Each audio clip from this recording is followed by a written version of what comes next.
জিব্রাইল ডাক দিয়া বলে, ওগো হাবিব রাহমাতুল লিল আলামিন, জমিনের মানুষ হযরত আবু যর গেফারিকে যতটা না চিনে, আমরা আসমানের ফেরেশতারা তার চেয়েও বেশি ভালো করে আবু যর গেফারিকে চিনি। নবীজি ডাক দিয়া বলে, ও জিব্রাইল, তাহলে বলো আবু যর গেফারিকে কোন আমলের কারণে তোমরা আসমানের ফেরেশতারা তাকে চিনো? জিব্রাইল ডাক দিয়া বলে, ইয়া রাসূলুল্লাহ, আপনার সাহাবী আবু যর গেফারি যখন ওই সময় পায়, যখন ওই অবসর থাকে, তখন ওই সূরাতুল ইখলাস তেলাওয়াত করে, সূরাতুল ইখলাস তেলাওয়াত করতে থাকে। যখন ওই সময় পায় তখন ওই সূরা ইখলাস তেলাওয়াত করে, অবসর সময় কাটায় না। যখন ওই সুযোগ আসে তখনই সূরাতুল ইখলাস তেলাওয়াত করে। এজন্য আপনার আবু যরের আমল 24 ঘন্টায় ফেরেশতারা আসমানের দরজা দিয়া উঠে। বারবার যখন আবু যরের আমল নিয়ে আসমানের দরজায় গিয়া ফেরেশতারা নক করে, তখন আসমানের দরজার ফেরেশতারা জিগায়, ওহে ফেরেশতা, এত বারবার কার আমল নিয়ে আসমানে উঠো? তখন ফেরেশতারা বলে, নবীর সাহাবী আবু যর গেফারি সময় পাইলেই পড়ে সূরাতুল ইখলাস, এজন্য তার আমলগুলা 24 ঘন্টায় আমরা আল্লাহর খাতায় পৌঁছায় দিই। এজন্যই ফেরেশতারা আবু যর গেফারিকে বেশি করে চিনে। জিব্রাইল নবীজিকে ডাক দিয়া বলে, ওগো নবী, আবু যর গেফারির আরেকটা গুণ আছে, সেটা হলো আবু যর গেফারি নিজেকে নিজে ছোট মনে করে, নিজেকে নিজে কখনো বড় মনে করে না, নিজেকে নিজে অহংকার করে না, নিজেকে নিজে সবচেয়ে ছোট মনে করে। এজন্য আল্লাহ তাআলা আবু যর গেফারির উপর রাজি আর খুশি। আসমানের ফেরেশতারা দুনিয়াবাসীর চেয়ে আবু যর গেফারিকে বেশি মাত্রায় চিনে। আমি আপনাদের সামনে পরিচিত একটা ছোট্ট সূরা তেলাওয়াত করেছি, সবাই পারেন সূরাটা, সূরাতুল ইখলাস, যেটাকে আমরা আমাদের ভাষায় কুল হু আল্লাহ শরীফ বলে চিনি, ঠিক কিনা? এই সূরাটা পবিত্র কোরআনে কারীমের ছোট্ট সূরা যতগুলো আছে তার মধ্য থেকে এটাও একটা ছোট সূরা। আরেকটা ছোট সূরা আছে, সেটা হলো সূরাতুল কাউসার, সূরাতুল কাউসার। আরেকটা ছোট সূরা হলো সূরাতুল ইখলাস, কুল হু আল্লাহ। এই দুইটা ছোট ছোট সূরা। এই কুল হু আল্লাহ এই সূরাটার তাফসীর কারকরা বলেছেন 20টা নাম আছে। কয়টা? 20টা নাম আছে এই সূরাটার শুধু। তার মধ্যে এই সূরার নাম হলো সূরাতুল ঈমান।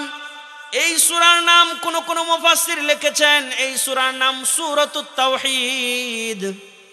এই সূরার নাম সূরাতুল ইখলাস, সূরাতুল ঈমান, সূরাতুত তাওহীদ। এরকম ভাবে এই সূরার 20টা নাম আছে শুধুমাত্র একটা সূরা।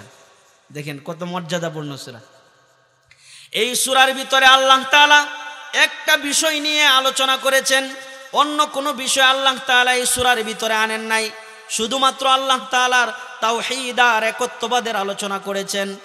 আর সূরাতুল কাউসারে আল্লাহ তাআলা তার বন্ধু মুহাম্মদুর রাসূলুল্লাহ সাল্লাল্লাহু আলাইহি ওয়াসাল্লামের শান মান মর্যাদার আলোচনা করেছেন।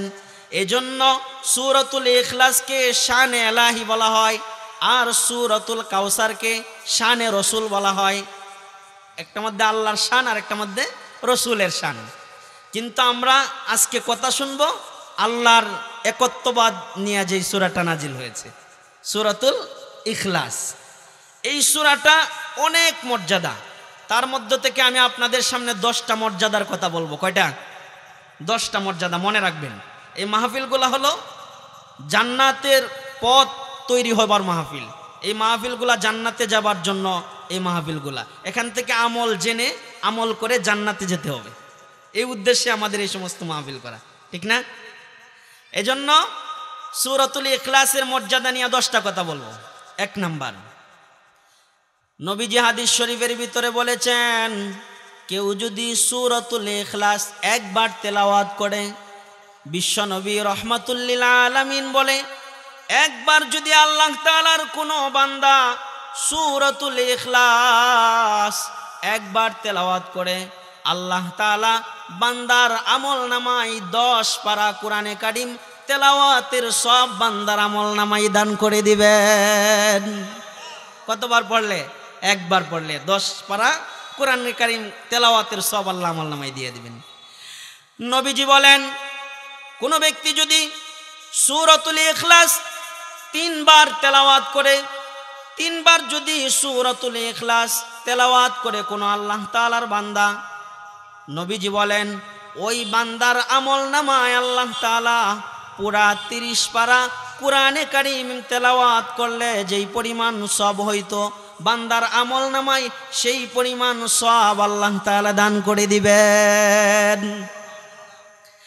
3 নাম্বার মর্যাদা, নবীজি বলেন কোন ব্যক্তি যদি সূরাতুল ইখলাস তেলাওয়াত করে, সূরাতুল ইখলাসের আমল করে, নবীজি বলেন ওই ব্যক্তির আমল নামায় 100 শহীদ, যিনি আল্লাহর রাস্তায় জিহাদ করে কাফের মুশরিকের বিরুদ্ধে জিহাদ করে যিনি শহীদ হয়েছেন, যিনি দুনিয়া থেকে শাহাদাতের মর্যাদা লাভ করে দুনিয়া ছেড়ে চলে গেছেন, এরকম 100 শহীদের সব একবার সূরা ইখলাস তেলাওয়াত করলে বান্দার আমল নামায় আল্লাহ তাআলা দান করে দিবেন। শুধু তাই না, কেউ যদি সূরাতুল ইখলাস একবার তেলাওয়াত করে, আমার আপনার নবী রাহমাতুল লিল আলামিন পয়গম্বর মুহাম্মদুর রাসূলুল্লাহ সাল্লাল্লাহু আলাইহি ওয়াসাল্লাম ডাক দিয়া বলে, ও আমার উম্মতেরা শোনো, কেউ যদি একবার সূরাতুল ইখলাস তেলাওয়াত করে মুহাব্বত নিয়া, ভালোবাসা নিয়া, এই পৃথিবীতে যত মানুষ পূর্বের যুগে এসেছিল, যত মানুষ এখন আছে, ভবিষ্যতে যত মানুষ এই দুনিয়ায় আসবে, সমস্ত মানুষগুলোকে যদি 10 দিয়া গুণ দেওয়া হয়, যত সংখ্যা দাঁড়াবে, আল্লাহ তাআলার পয়গম্বর ডাক দিয়া বলে, এ আমার উম্মত, যদি সূরা ইখলাস একবার মুহাব্বত নিয়া, ভালোবাসা নিয়া পড়তে পারো, তাহলে তোমাদের আমল নামায় যত সংখ্যা দাঁড়াবে সেই পরিমাণ সব আল্লাহ তাআলা তোমাদের আমল নামায় দান করে দিবেন। শুধু তাই না, সূরাতুল ইখলাসের 5ম মর্যাদার কথা বিশ্বনবী মুহাম্মদুর রাসূলুল্লাহ সাল্লাল্লাহু আলাইহি ওয়াসাল্লাম বলেন, একদিন নবীজি আর জিব্রাইল এক জায়গায় বসা আছে। আমার আপনার নবীজির কাছে জিব্রাইল আলাইহিস সালাতু ওয়াস সালাম 24,000 বার আগমন করেছেন। আদম আলাইহিস সালাতু ওয়াস সালাম থেকে নিয়ে ঈসা আলাইহিস সালাতু ওয়াস সালাম পর্যন্ত কোন নবীর কাছে, কোন পয়গম্বরের কাছে জিব্রাইল 24,000 বার আগমন করে নাই। শুধুমাত্র কেবলমাত্র আমার আপনার নবী হাবিবে কিবরিয়া মুহাম্মাদুর রাসূলুল্লাহ সাল্লাল্লাহু আলাইহি ওয়াসাল্লামের নিকট শুধুমাত্র 24,000 বার আগমন করেছে জিব্রাইল। কোন সময় নবীজির কাছে ওহী নিয়ে আসতো জিব্রাইল, কোন সময় নবীজির কাছে ওহী নিয়ে আসতো না, শুধুমাত্র এমনিতেই আলাপ আলোচনা করার জন্য নবীজির কাছে জিব্রাইল আসতো, আয়েশা আলাপ আলোচনা করত, গল্প করত। হঠাৎ একদিন বিশ্বনবী মুহাম্মদুর রাসূলুল্লাহ সাল্লাল্লাহু আলাইহি ওয়াসাল্লাম আর জিব্রাইল বসে বসে গল্প করতেছে, আলোচনা করতেছে। ইতিমধ্যেই নবীজির ফুফাতো ভাই হযরত আবু যর গেফারি রাদিয়াল্লাহু তাআলা আনহু তিনি নবীজির দরবারে আসতেছে। এই দৃশ্যটা নবীজি দেখছে, তবে নবীজি কিছু বলে নাই। নবীজি না বলার আগেই হযরত জিব্রাইল নবীজিকে ডাক দিয়া বলে, ওগো পয়গম্বর, ওই যে আপনার ফুফাতো ভাই আবু যর গেফারি আপনার কাছে আসতেছে। নবীজি ডাক দিয়া বলে, ও জিব্রাইল, আমার ফুফাতো ভাই আবু যর আসতেছে, সেটা তো আমি দেখছি, সেটা তো তোমার আমাকে দেখাতে হবে না। তবে তুমি বলো, তুমি তাকে আসমানে আর আবু যর তাকে জমিনে, তুমি আবু যর রে কিভাবে চেনো? ঠিক না? তুমি আবু যর রে কিভাবে চেনো? জিব্রাইল ডাক দিয়া বলে, ওগো হাবিব, রহমাতুল লিল আলামিন। জমিনের মানুষ হযরত আবু যর গেফারিকে যতটা না চিনে, আমরা আসমানের ফেরেশতারা তার চেয়েও বেশি ভালো করে আবু যর গেফারিকে চিনি। নবীজি ডাক দিয়া বলে, ও জিবরাইল, তাহলে বলো আবু যর গেফারিকে কোন আমলের কারণে তোমরা আসমানের ফেরেশতারা তাকে চিনো? জিবরাইল ডাক দিয়া বলে, ইয়া রাসূলুল্লাহ, আপনার সাহাবী আবু যর গেফারি যখন ওই সময় পায়, যখন ওই অবসর থাকে, তখন ওই সূরাতুল ইখলাস তেলাওয়াত করে। সূরাতুল ইখলাস তেলাওয়াত করতে থাকে। যখন ওই সময় পায় তখন ওই সূরা ইখলাস তেলাওয়াত করে। অবসর সময় কাটায় না, যখন ওই সুযোগ আসে তখনই সূরাতুল ইখলাস তেলাওয়াত করে। এজন্য আপনার আবু যরের আমল 24 ঘন্টায় ফেরেশতারা আসমানের দরজা দিয়া উঠে। বারবার যখন আবু যরের আমল নিয়ে আসমানের দরজায় গিয়া ফেরেশতারা নক করে, তখন আসমানের দরজার ফেরেশতারা জিগায়, ওহে ফেরেশতা, এত বারবার কার আমল নিয়ে আসমানে উঠো? তখন ফেরেশতারা বলে, নবীর সাহাবী আবু যর গেফারি সময় পাইলেই পড়ে সূরাতুল ইখলাস, এজন্য তার আমলগুলা 24 ঘন্টায় আমরা আল্লাহর খাতায় পৌঁছায় দিই। এজন্যই ফেরেশতারা আবু যর গেফারিকে বেশি করে চিনে। জিবরাইল নবীজিকে ডাক দিয়া বলে, ওগো নবী, আবু যর গেফারির আরেকটা গুণ আছে, সেটা হলো আবু যর গেফারি নিজেকে নিজে ছোট মনে করে, নিজেকে নিজে কখনো বড় মনে করে না, নিজেকে নিজে অহংকার করে না, নিজেকে নিজে সবচেয়ে ছোট মনে করে। এজন্য আল্লাহ তাআলা আবু যর গেফারির উপর রাজি আর খুশি। আসমানের ফেরেশতারা দুনিয়াবাসীর চেয়ে আবু যর গেফারিকে বেশি মাত্রায় চিনে। ষষ্ঠ মর্যাদার কথা বলছি।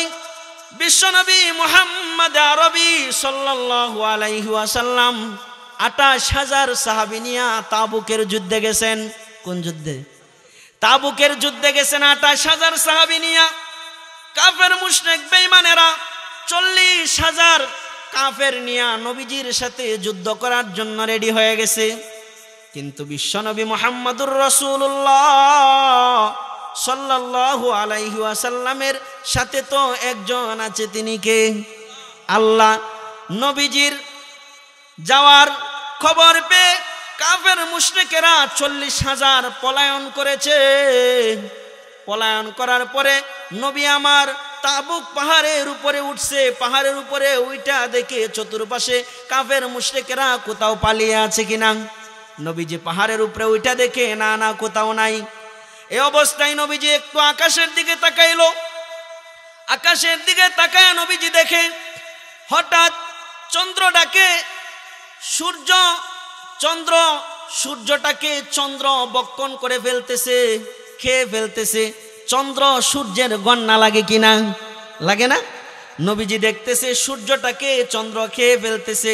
এই দৃশ্যটা যখন নবী আমার দেখলো, দেখার পরে রহমাতুল লিল আলামিন সাথে সাথে 2 রাকাত নামাজে দাঁড়ায় গেল। কারণ চন্দ্র আর সূর্যের গণনা লাগলে পরে গণনার 2 রাকাত নামাজ আছে কিনা? আছে না? নবীজি 2 রাকাত নামাজে দাঁড়ায় গেল। নামাজ পড়া শেষ করে দাঁড়াইছে। দাঁড়ানোর পরেই দেখে পিছন দিয়া হযরত জিবরাইল আইসা হাজির হয়ে গেছে। এটা হলো একটা বর্ণনা। আর একটা বর্ণনা এসেছে বিশ্বনবী মুহাম্মদুর রাসূলুল্লাহ সাল্লাল্লাহু আলাইহি ওয়াসাল্লাম তাবুকের যুদ্ধে গিয়েছেন। তাবুকের যুদ্ধ করতেছে, যুদ্ধ চলতেছে। এই অবস্থায় হযরত জিবরাইল গিয়া নবীজির সামনে হাজির হয়ে গেছে। হাজির হয়ে বলে, ইয়া রাসূলুল্লাহ, ওগো নবীজি, আপনার একজন সাহাবী মুআবিয়া ইবনে মুআবিয়া মদিনায় ইন্তেকাল করেছে। আপনার আল্লাহ তাআলার হুকুম, আপনি তার জানাজার নামাজ পড়াইতে হবে। নবীজি জিবরাইলকে ডাক দিয়া বলে, ও জিবরাইল, আমি তো তাবুকের যুদ্ধে, তাবুক থেকে মক্কা তো 100 মাইল দূরত্ব, আমি কিভাবে তাবুক থেকে মদিনায় গিয়া মুআবিয়া ইবনে মুআবিয়ার জানাজায় কিভাবে হাজির হব? সম্ভব না। হযরত জিবরাইল ডাক দিয়া বলে, ইয়া রাসূলুল্লাহ, ওগো রাহমাতুল লিল আলামিন, আপনি তৈরি হয়ে যান, রেডি হয়ে যান, আপনার জন্য আমি ব্যবস্থা করে দিব কিভাবে নিতে হয়। হযরত জিবরাইল আলাইহিস সালাতু ওয়াস সালাম তার ডানাগুলা দিয়া মদিনা থেকে তাবুক পর্যন্ত এভাবে একটু সরিয়ে দিছে। সরিয়ে দেওয়ার পরে নবীজি তাবুকে থেকেই মুয়াবিয়া ইবনে মুয়াবিয়ার লাশ চোখের সামনে ভেসে উঠছে। নবীজি জানাজায় হাজির হয়ে গেছে। যখন জানাজায় হাজির হয়েছে, হঠাৎ নবীজি তাকায় দেখে মদিনার আকাশে সূর্যের কোনো আলো নাই, সূর্যের কোনো বাতি নাই, আলোকিত নাই, অন্ধকারাচ্ছন্ন হয়ে গেছে। নবীজি হযরত জিবরাইলকে জানাজা শেষ করে ডাক দিয়া বলে, ওগো জিবরাইল, ইতিমধ্যে আমি দেখলাম তাবুকে সূর্যের আলো আছে, কিন্তু মদিনায় সূর্যের আলো নাই, মদিনায় অন্ধকারাচ্ছন্ন হয়ে গেছে, তার কারণ কি? তখন জিবরাইল ডাক দিয়া বলে, ইয়া রাসূলুল্লাহ, ওগো রাহমাতুল লিল আলামিন, আপনার সাহাবী মুয়াবিয়া ইবনে মুয়াবিয়া ইন্তেকাল করেছে, তার উপর আল্লাহ তাআলা রাজি আর খুশি এতটা হয়েছে, আল্লাহ তাআলা আমি জিবরাইলকে হুকুম করেছে, জিবরাইল যাও যাও জমিনে আমার মুয়াবিয়া ইবনে মুয়াবিয়ার জানাজায় তুমি ৭০,০০০-এর একটা ফেরেশতার বহর নিয়া তার জানাজায় হাজির হয়ে যাও। যখন ৭০,০০০-এর একটা দল নিয়া, ফেরেশতাদের দল নিয়া জানাজার হাজির হয়ে গেলাম, ফেরেশতারা এই পরিমাণ আসমান থেকে জমিনে অবতরণ করেছে। ফেরেশতাদের কারণে কিছু সময় আসমানের সূর্যের আলোটা বন্ধ হয়ে গিয়েছিল, এজন্য আপনি দেখেছেন মদিনা অন্ধকার। নবী ডাক দিয়া বলে, জিবরাইল, তুমি কি জানো আমার মুয়াবিয়া ইবনে মুয়াবিয়ার এত মর্যাদা, এত শান আল্লাহ তাআলার কাছে কোন আমলের বিনিময় হয়েছে? জিবরাইল ডাক দিয়া বলে, ইয়া রাসূলুল্লাহ, ওগো নবীজি, আমি জানি কোন আমলের কারণে হয়েছে। নবীজি বলে, জিবরাইল, তাহলে তুমি বলো কোন আমলের কারণে হয়েছে। জিবরাইল ডাক দিয়া বলে, ইয়া রাসূলুল্লাহ, ইয়া হাবিবাল্লাহ, আপনার সাহাবী মুয়াবিয়া ইবনে মুয়াবিয়া সূরাতুল ইখলাসের আমল বেশি বেশি করত, এজন্য সূরাতুল ইখলাসের ফজিলত আছে না নাই? আছে না? শুধু তাই না, আমার আপনার নবী একদিন কাবা শরীফের চত্বরে বসে আছে। ইতিমধ্যেই গ্রাম থেকে একজন সাহাবী আসছে, আয়েশা মসজিদে নববীতে নামাজে দাঁড়ায় গেছে। নামাজে দাঁড়ানোর পরে আমাদের মুসল্লিদের ভিতরে এরকম অনেক মুসল্লি আছে, নামাজে দাঁড়ানোর পরে একটু আওয়াজ দিয়া সূরা কেরাত পড়ে, এরকম মুসল্লি আছে না? হ্যাঁ, ওই সাহাবী একটু আওয়াজ দিয়া দিয়া পড়তেছে, নবীজি পাশে বসা, নবীজি পাশে বৈশা বৈশা শুনতেছে। ওই সাহাবী প্রথম রাকাতেও সূরা ফাতিহার পরে সূরা ইখলাস তেলাওয়াত করেছে, দ্বিতীয় রাকাতেও সূরা ফাতিহার পরে সূরা ইখলাস তেলাওয়াত করেছে, এভাবে করে নামাজ শেষ করেছে। নামাজ শেষ করার পরে রাহমাতুল লিল আলামিন হাবিবে কিবরিয়া মুহাম্মাদুর রাসূলুল্লাহ সাল্লাল্লাহু আলাইহি ওয়াসাল্লাম ওই সাহাবীকে ডাক দিলেন, ও সাহাবী, এদিকে আসো, তুমি তো দুনো রাকাতে সূরা ফাতিহার পরে সূরা ইখলাস তেলাওয়াত করেছো, তুমি কি আর কোন সূরা পারো না? তুমি কি ইন্না আতাইনার সূরা পারো না? তুমি কি ইযা জা সূরা পারো না? তুমি কি তাব্বাত ইয়াদা আবি এই সূরা পারো না? তুমি কি আলাম তারার সূরা পারো না? সাহাবী ডাক দিয়া বলে, ইয়া রাসূলুল্লাহ, হ্যাঁ আমি এগুলা পারি, তবে ইন্নী উহিব্বুহা, আমি সূরাতুল ইখলাসটাকে বেশি থেকে বেশি ভালোবাসি, মুহাব্বত করি, এজন্য প্রত্যেক ফরজ নামাজের মধ্যে আমি সূরা ফাতিহার পরে আলাদা আলাদা কইরা সূরা আমি তেলাওয়াত করি। তবে প্রত্যেক নফল নামাজে আল্লাহ আমাকে তৌফিক দিয়েছে, প্রত্যেক নফল নামাজে সূরা ফাতিহার পরে আমি সূরা ইখলাস তেলাওয়াত করি, এজন্য সূরা ইখলাস পড়লাম। নবীজি ডাক দিয়া বলে, সাহাবী, ইন্নী উহিব্বুহা, তুমি যদি এই সূরাটাকে অন্তর থেকে মুহাব্বত করে থাকো, ভালোবেসে থাকো, তাহলে শুনে রাখো, এই সূরার মুহাব্বতে ইদখিলুহাল জান্নাহ, তোমাকে আল্লাহ তাআলা জান্নাতে পৌঁছায় দিবেন। এটা হলো সূরাতুল ইখলাসের ফজিলত। শুধু তাই না, রাহমাতুল লিল আলামিন হাবিবে কিবরিয়া আমার আপনার নবী দু জাহানের বাদশা নবী পয়গম্বর মুহাম্মদুর রাসূলুল্লাহ সাল্লাল্লাহু আলাইহি ওয়াসাল্লাম একদিন মদিনার মসজিদে গেছে। যাওয়ার পরে দেখে এক সাহাবী মসজিদের এক কোনায় বসে বসে আল্লাহর কাছে দোয়া করতেছে। আমাদের দেশে এরকম আছে, মাগরিবের আগে আগে আসরের পরে অনেক মানুষ মসজিদের কোনারে বৈশা বৈশা আল্লাহ তাআলার কাছে একান্তে তাসবিহ তাহলিল পড়ে পড়ে দোয়া করে। এরকম মুসল্লি আছে। এরকম একজন মুসল্লি মদিনার মসজিদে বৈশা বৈশা আল্লাহ তাআলার কাছে দোয়া পড়ে, দোয়া করে। কি দোয়া পড়ে? মদিনার মসজিদে বৈশা বৈশা সাহাবী পড়ে, ইগফির লি ইয়া আহাদ, ইগফির লি ইয়া সামাদ, ইগফির লি ইয়া মান লাম ইয়ালিদ ওয়া লাম ইউলাদ ওয়া লাম ইয়াকুল লাহু কুফুয়ান আহাদ। ওই সাহাবী সূরা ইখলাস দিয়া দিয়া আল্লাহ তাআলার কাছে দোয়া করতেছে। সূরা ইখলাসকে দোয়া বানাইছে, পড়তেছে ইগফির লি ইয়া আহাদ, ইগফির লি ইয়া সামাদ, ইগফির লি ইয়া মান লাম ইয়ালিদ ওয়া লাম ইউলাদ ওয়া লাম ইয়াকুল লাহু কুফুয়ান আহাদ। এই বাক্যগুলা বইলা বইলা আল্লাহর কাছে দোয়া করে ওই সাহাবী। নবীজি ডাক দিয়া বলে ওই সাহাবীকে, ও সাহাবী, তুমি দেখা যায় সূরা ইখলাস দিয়া দোয়া বানাইলা, আল্লাহর কাছে এই ইখলাস দিয়া দিয়া দোয়া করতেছো। সাহাবী, তুমি সাক্ষী থাকো, তুমি সাহাবী, আমি নবী। আমি যা জানি তুমি তা জানো না, আমি যা দেখি তুমি তা দেখো না। তুমি সাক্ষী থাকো, তোমার এই দোয়া আল্লাহ তাআলা কবুল করে নিয়েছে। ইখলাসের ফজিলত আছে না নাই? আছে না?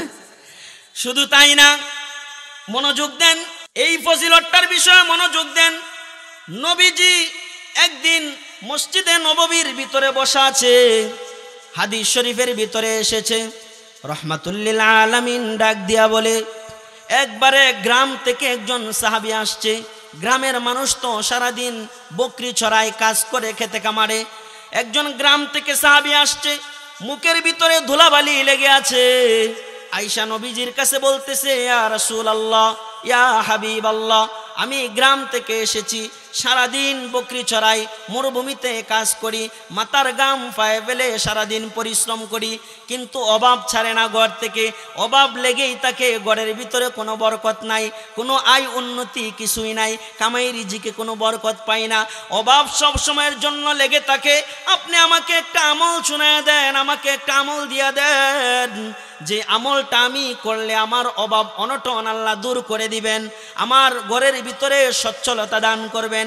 নবীজি সাহাবীকে কাছে টাইনে নিছে, কাছে ডাক দিয়া নিয়া নবীজি ওই সাহাবীর মুখ থেকে ধুলাবালি গুলা এভাবে সরাইলো, সরায়া বলতেছে, ও সাহাবী, খুব পরিশ্রম করো, মরুভূমিতে সারাদিন কাজ করো, তারপরেও ঘরের অভাব দূর হয় না, তবে তোমাকে যদি আমি একটা আমল দেই, এই আমলটা তুমি কি করতে পারবা কিনা, মন থেকে তুমি এটা করবা কিনা? সাহাবী ডাক দিয়া বলে, ইয়া রাসূলুল্লাহ, হ্যাঁ, আমি দিল থেকে বলছি, মন থেকে বলছি, আমি এই আমলটা করব, আপনি যে আমলটা দিবেন। নবীজি ডাক দিয়া বলে, সাহাবী, তাহলে দিলের কানটা লাগায়া শোনো। এজন্য নবী যেহেতু সাহাবীকে বলছিল, ও সাহাবী, দিলের কানটা লাগায়া শোনো, এজন্য আমি আপনাদেরকে নবীর সুরে সুর মিলায়া বলি, দিলের কানটা লাগায়া আমলের নিয়তে কথাটা শুনেন।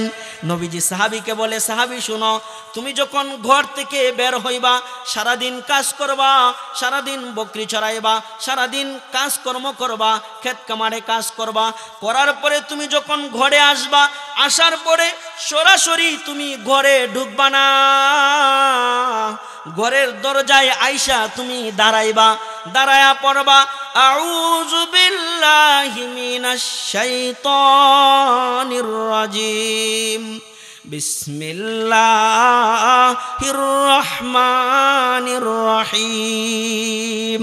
সবাই একবার পড়েন, আমল নামায় 10 পারা কোরআনে কারিমের তেলাওয়াতের সব জমা হয়ে যাবে।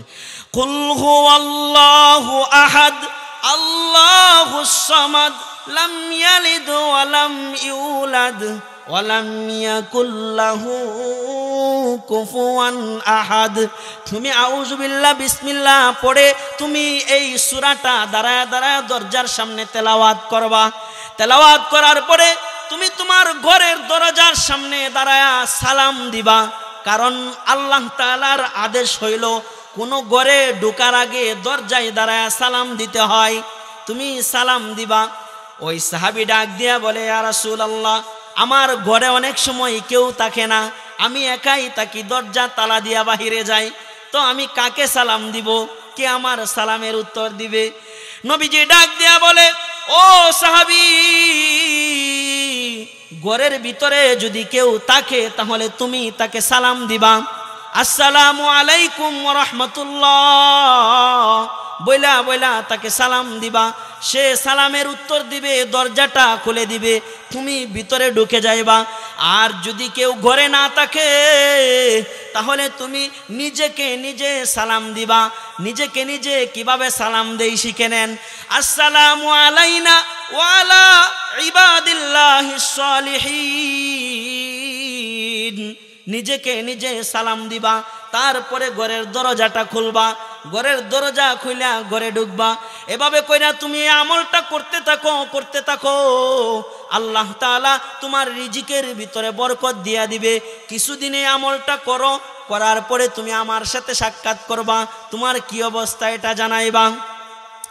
সাহাবী আমল নিয়ে চলে গেছে, আমল নিয়ে বাড়িতে চলে গেছে। সাহাবী আমল নিয়ে চলে যাওয়ার পরে সাহাবী আমল করতেছে। এভাবে আমল করতে করতে সাহাবীর এই পরিমাণ সম্পদ আল্লাহ তাআলা দান করেছে। গরুর ঘরে গরু রাখার জায়গা নাই, বকরির ঘরে বকরি রাখার জায়গা নাই, গমের গোলায় গম রাখার জায়গা নাই, চালের গোলায় চাল রাখার জায়গা নাই, টাকার ব্যাংকে টাকা রাখার জায়গা নাই। এভাবে কইরা সাহাবীর কোনো দিক দিয়ে অভাব নাই।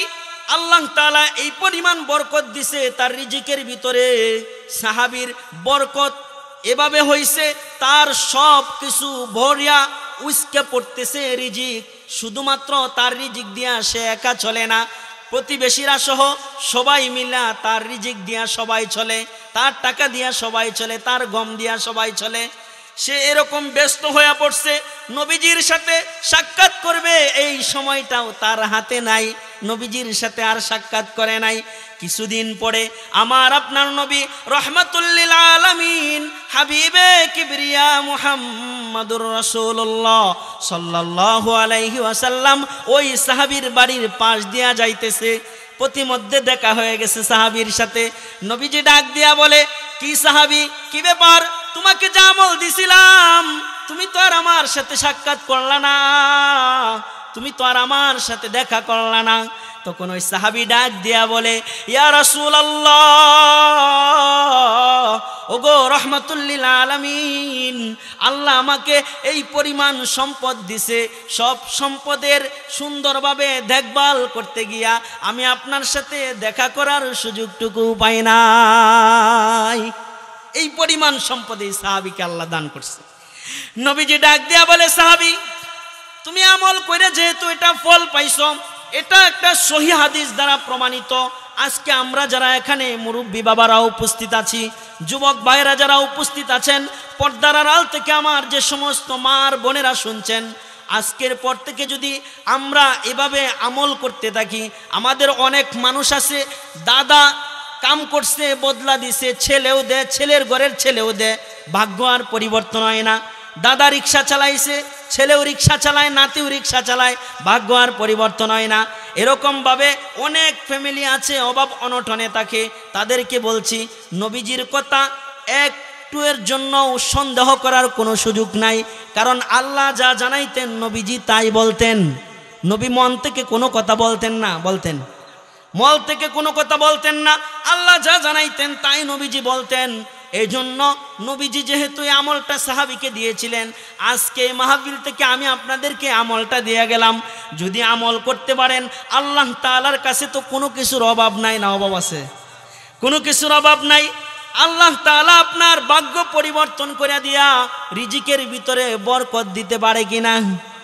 বরকত দিতে পারে না? বরকত দিতে পারে। এজন্য আজকে থেকে এই আমলটা আমরা শুরু করব। কে কে ইনশাল্লাহ দেখি? আল্লাহ আমাদেরকে করার তৌফিক দান করুন। হাত না। শুধু তাই না, এই সূরাতুল ইখলাস ছোট্ট একটা সূরা, হাদিস শরীফে এসেছে, কেউ যদি এই সূরাটা 10 বার তেলাওয়াত করে, কতবার?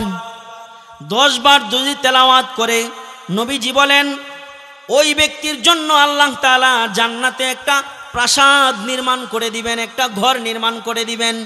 এই কথাটা শোনার পরে হযরতে উমর ডাক দিয়া নবীজিকে বলে, ইয়া রাসূলুল্লাহ, ইয়া হাবিবাল্লাহ, তাহলে তো এই সূরাটা বেশি বেশি পড়তে হয়, বেশি বেশি পড়তে হয়। নবীজি উমরকে ডাক দিয়া বলে, ও উমর, তুমি যত বেশি এই সূরাটা তেলাওয়াত করবা, আল্লাহ তাআলা তত মর্যাদা তোমার জন্য বুলন্দ করে দিবেন। শুধু তাই না, হাদিস শরীফে এসেছে কোন ব্যক্তি যদি সূরাতুল ইখলাস 10 বার তেলাওয়াত করে, ওই ব্যক্তির জন্য আল্লাহ তাআলা জান্নাতে একটা প্রাসাদ নির্মাণ করে দিবেন। অনেক গরিব মানুষ এরকম আছে, তার বাড়ির সামনে একটা বিল্ডিং নির্মাণ করতেছে, আর এক বাড়িওয়ালা মনে মনে আফসোস করে আর বলে, আমার টাকা পয়সা নাই, আমার তো ধন সম্পদ নাই, এরকম একটা ঘর আমি করতে পারতেছি না।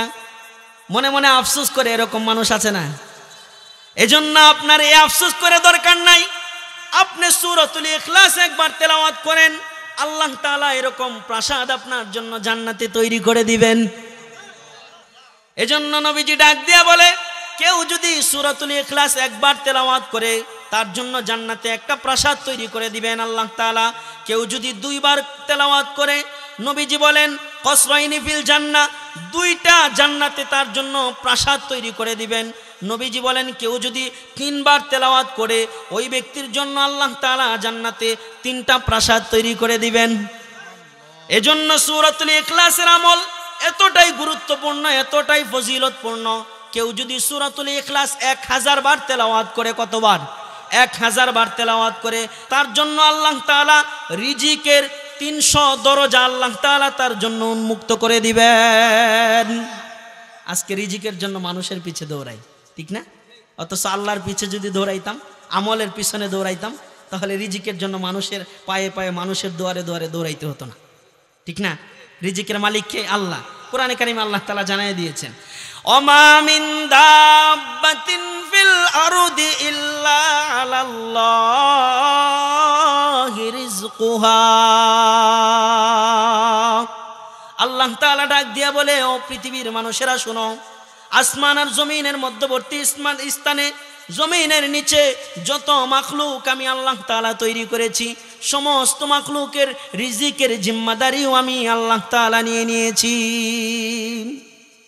এজন্য একজন নবী ছিলেন হযরতে সুলাইমান আলাইহিস সালাতু ওয়াস সালাম, বাবাও নবী ছিলেন, বংশ পরক্রমায় নবী ছিলেন।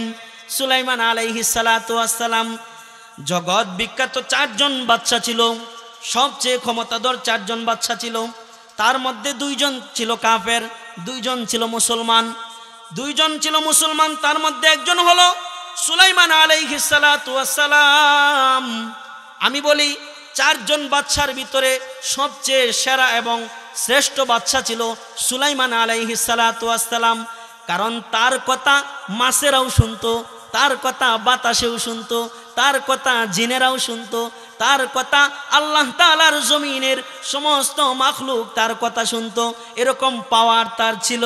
এই সুলাইমান আলাইহিস সালাতু ওয়াস সালাম একদিন আল্লাহ তাআলাকে ডাক দিয়া বলে, ওগো আসমানের মালিক আল্লাহ,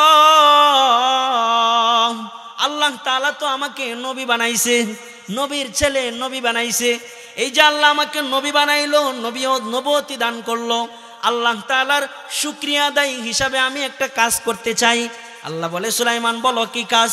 সুলাইমান আলাইহিস সালাতু ওয়াস সালাম বলে, আমি আপনার সমস্ত মাখলুককে এক বেলা খাবার খাওয়াইতে চাই, এক বেলা খাবার খাওয়াইতে চাই।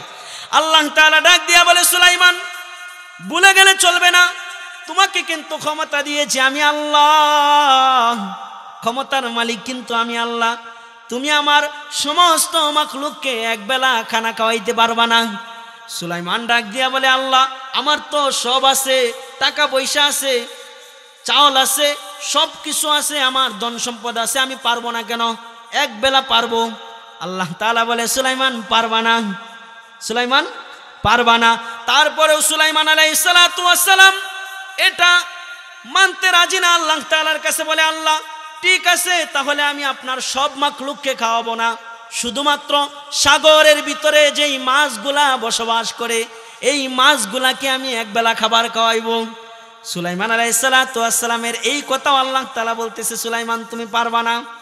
সুলাইমান বলে, আল্লাহ তাআলা আমি পারবো, আমাকে একটু অনুমতি দেন আপনি। আল্লাহ তাআলা সুলাইমান নবীকে অনুমতি দিলেন। সুলাইমান নবী 6 মাস যাবত লাকড়ি জড়ো করেছেন একসাথে পাক করার জন্যে। এভাবে করে অসংখ্য অগণিত মানুষ দিয়া পাক শাক করেছেন 6 মাস পর্যন্ত। কত মাস? 6 মাস পর্যন্ত পাক শাক করেছেন। পাক শাক করার পরে সাগরের কিনারে গিয়া সুলাইমান আলাইহিস সালাতু ওয়াস সালাম সাগরের সমস্ত মাছদেরকে ডাক দিয়া বলে, তোমরা সাগরের পাড়ে আসো, তোমাদেরকে আমি এক সন্ধ্যা একটু মেহমানদারি করাবো। আল্লাহ তাআলা বলে, এ আমার মাখলুক মাছ, তোরা সবাই যাস না, একজন মাত্র যা। কয়জন? একজন মাত্র যা, তোরা সবাই যাস না। সুলাইমান সবাইরে খাবার দিতে পারবে না, তোরা একজন যা।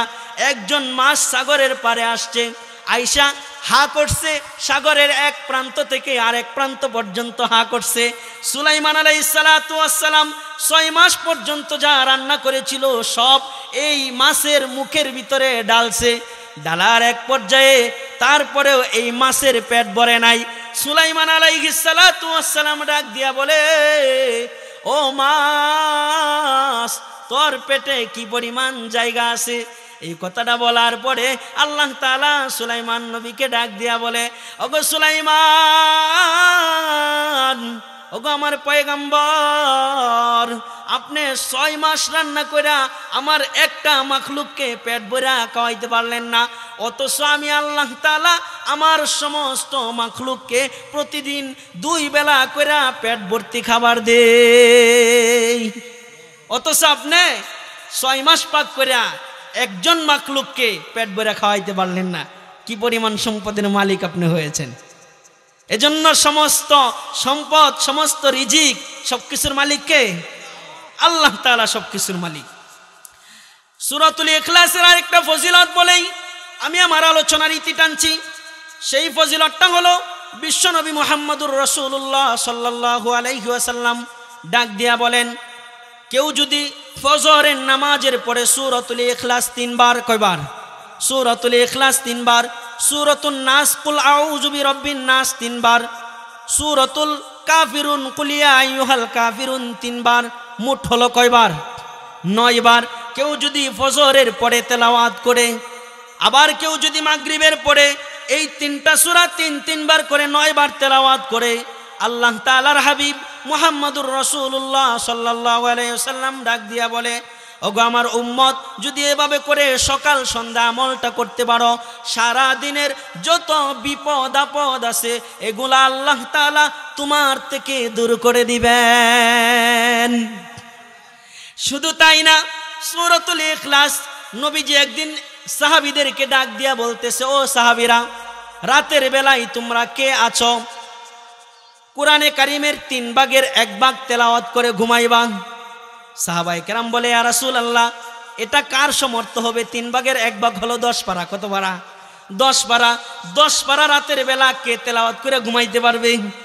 নবীজি ডাক দিয়া বলে, ও আমার সাহাবায়ে কেরাম, রাতের বেলা যদি তোমরা শোয়ার সময় সূরাতুল ইখলাস 1 বার তেলাওয়াত করো, কুল হুয়াল্লাহু আহাদ আল্লাহুস সামাদ লাম ইয়ালিদ ওয়া লাম ইউলাদ ওয়া লাম ইয়াকুল লাহু কুফুয়ান আহাদ, এই সূরাটা যদি 1 বার তেলাওয়াত করে ঘুমায়া যাও, তোমার আমলনামায় আল্লাহ তাআলা 10 পারা কোরআনে কারীম তেলাওয়াতের সওয়াব দিয়া দিবেন। শুধু তাই না, নবীজি সাহাবায়ে কেরামকে ডাক দিয়ে একদিন বলছে, ও সাহাবায়ে কেরাম, তোমরা মিম্বরের কাছাকাছি এসে বসো। যেমন আমরা ওয়াজ মাহফিলে মসজিদে গাস্তের দিন শুক্রবারে ইমাম সাহেব হুজুর বলে, মুসল্লি ভাইরা একটু আগায় আসেন, বলে না? নবীজি সাহাবায়ে কেরামকে বলতেছে, ও সাহাবায়ে কেরাম, তোমরা একটু আগায় আসো। আগায় আসার পরে নবীজি বলতেছে, সাহাবায়ে কেরাম, আজকে আমি তোমাদের সামনে কোরআনে কারীমের 1/3 3 ভাগের 1 ভাগ তেলাওয়াত করে শোনাবো। সাহাবায়ে কেরাম শোনার জন্য রেডি। নবীজি সামনে আইসা বসলেন। বসার পরে নবীজি সূরাতুল ইখলাস 1 বার তেলাওয়াত করলেন। তেলাওয়াত করার পরে নবীজি চলে গেলেন।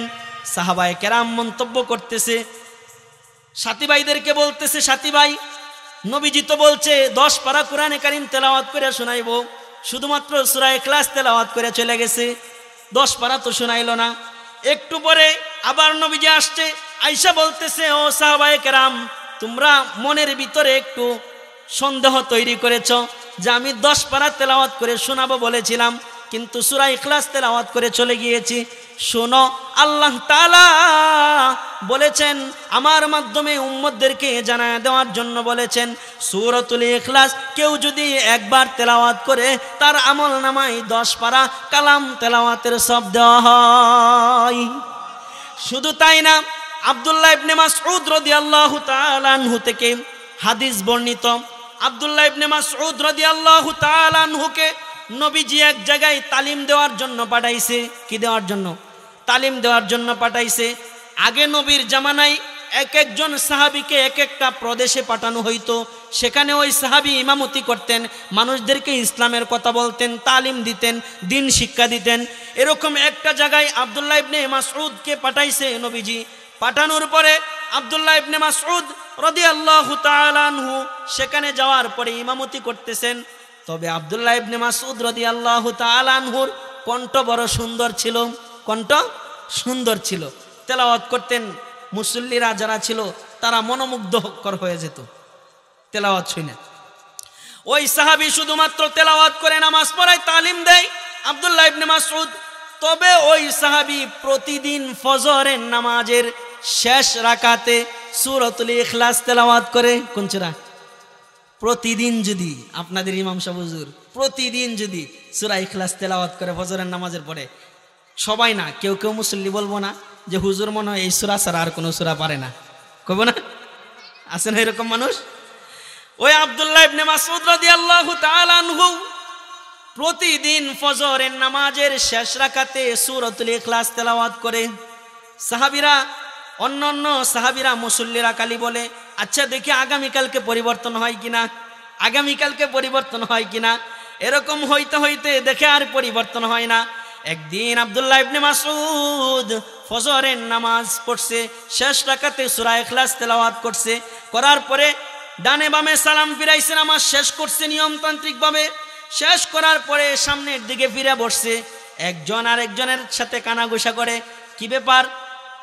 আমাদের ইমাম সাহেব হুজুর তো প্রতিদিনই দেখি সূরাতুল ইখলাস পড়ে ফজরের শেষ রাকাতে, তবে আজকে চলো নবীজির কাছে এই বিষয়টা একটু জানাইতে হবে। সব সাহাবীরা মিলে নবীজির কাছে রওনা হয়েছে। নবীজির কাছে গিয়া নালিশ দিবে আব্দুল্লাহ ইবনে মাসউদের জন্য। সাহাবীদের মনে মনে যে রাত থেকেই এই চিন্তা, এই খবর আল্লাহর কাছে আছে না নাই? আছে।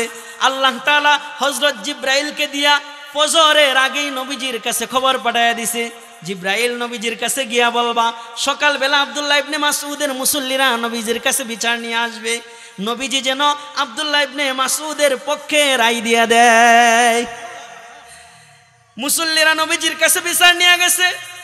বিচার নিয়ে গিয়া বলতেছে, ইয়া রাসূলুল্লাহ, আপনি আমাদেরকে একজন ইমাম দিছেন, তার তেলাওয়াত বড় সুন্দর, সে মানুষ বড় ভালো মানুষ, আচার ব্যবহার খুব সুন্দর, কোনো দিক দিয়ে সমস্যা নাই, তবে একটু সমস্যা।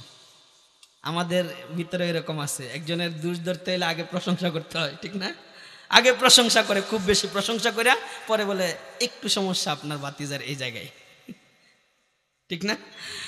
ওই মুসল্লিরাও নবীজির কাছে সব প্রশংসা করছে, কইরা নবীজির কাছে বলতেছে, ইয়া রাসূলুল্লাহ, আপনার সাহাবী আব্দুল্লাহ ইবনে মাসউদের এক জায়গায় একটু সমস্যা।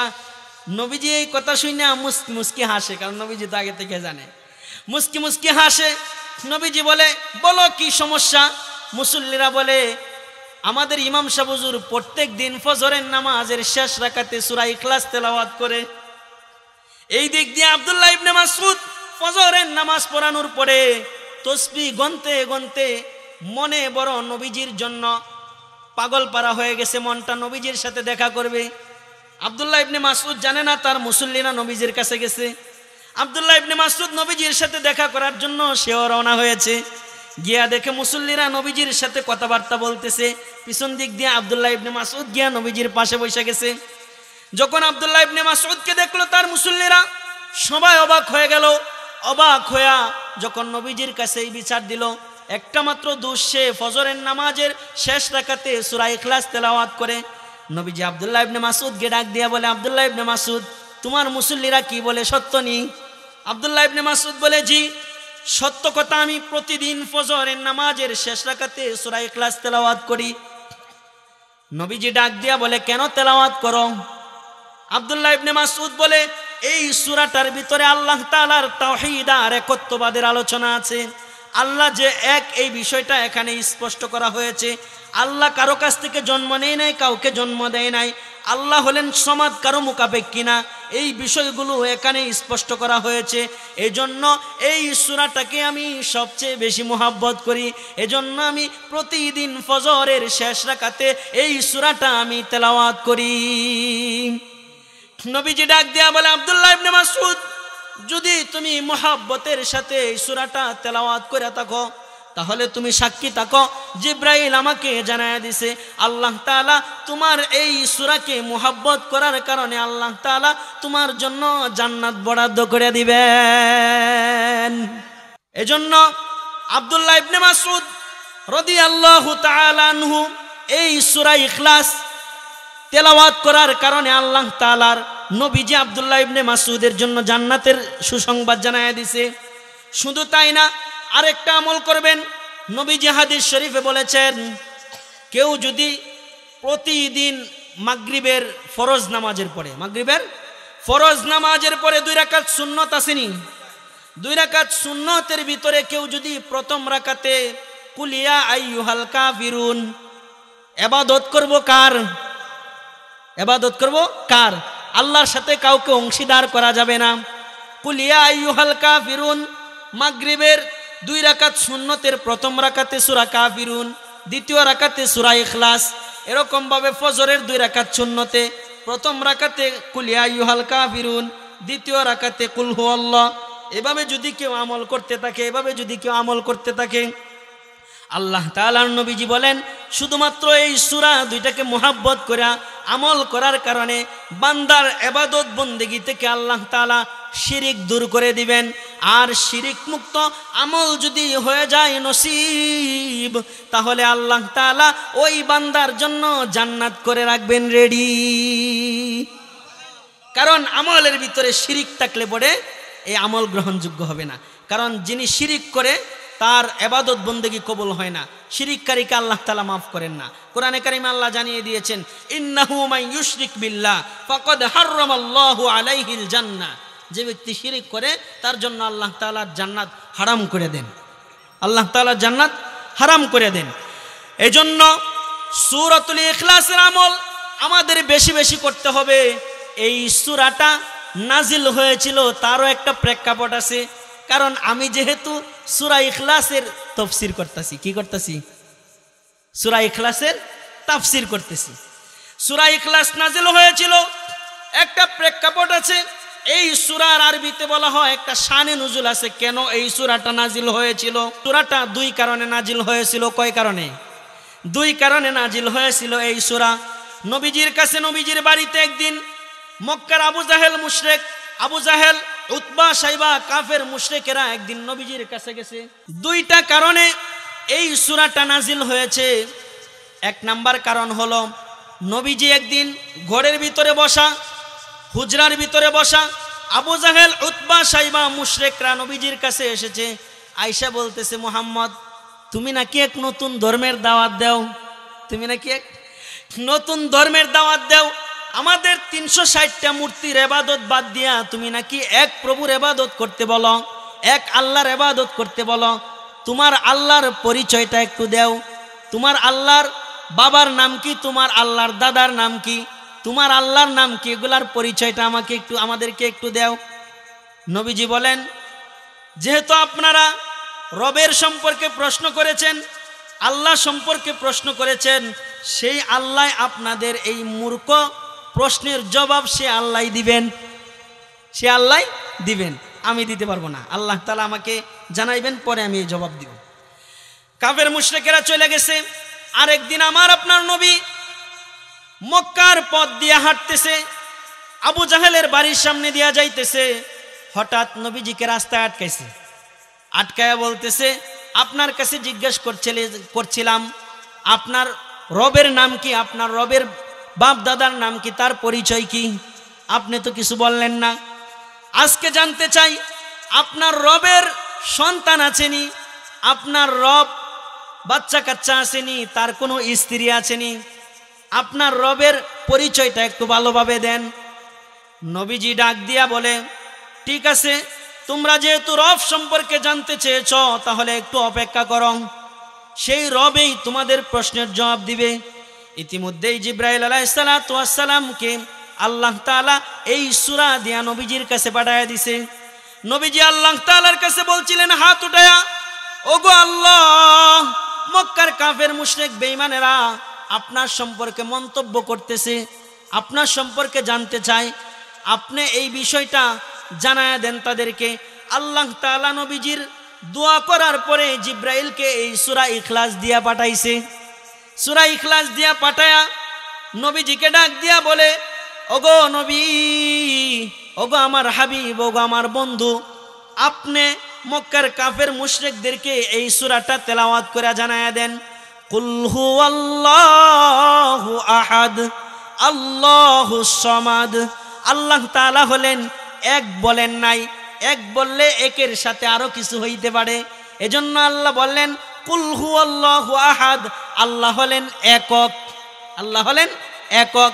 আল্লাহুস সামাদ, আল্লাহ তাআলা কারো মুখাপেক্ষী না, আল্লাহ তাআলা কাউকে জন্ম দেন নাই, কারো কাছ থেকে জন্ম নেন নাই, আল্লাহ তাআলার কোনো স্ত্রী পুত্র সন্তান সন্ততি কিছুই নাই। এই প্রশ্নের জবাবগুলো আপনি দিয়া দেন কাফের মুশরিকদেরকে।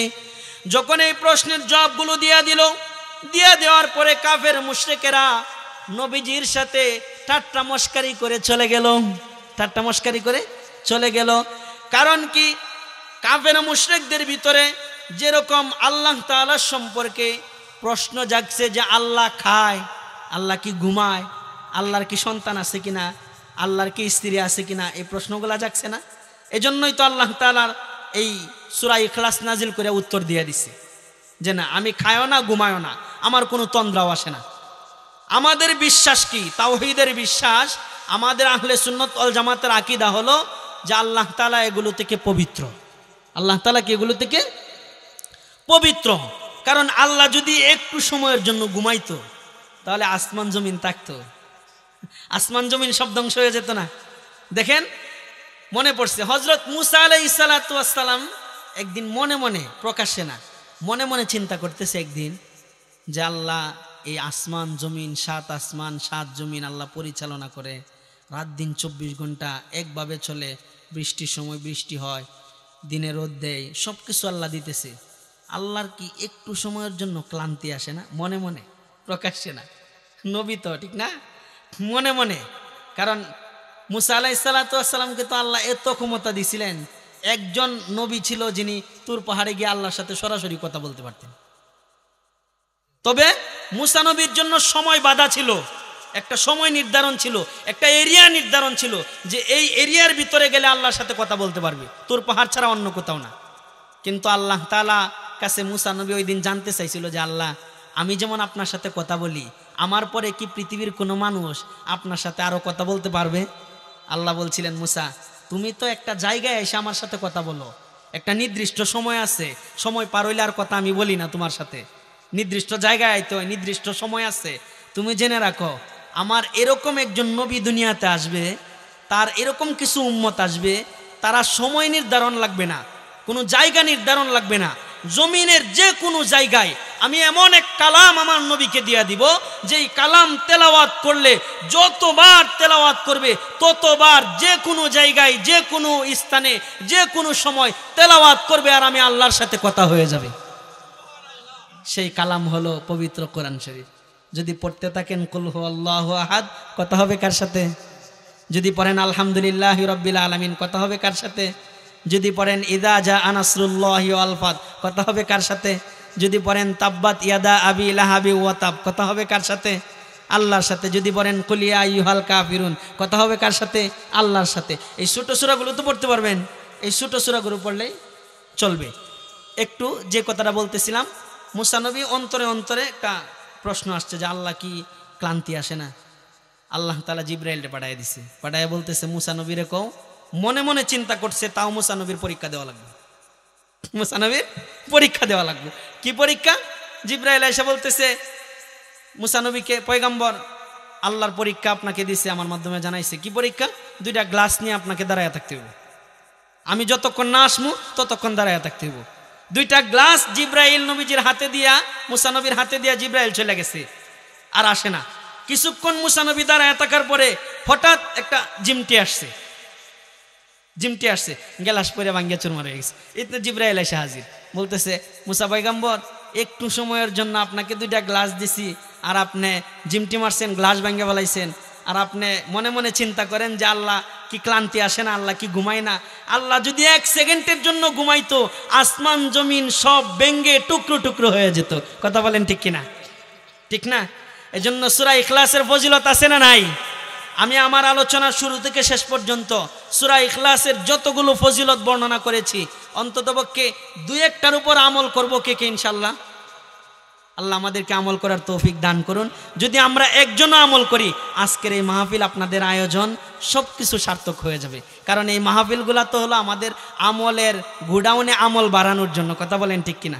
আল্লাহ আমাদেরকে কবুল করুন।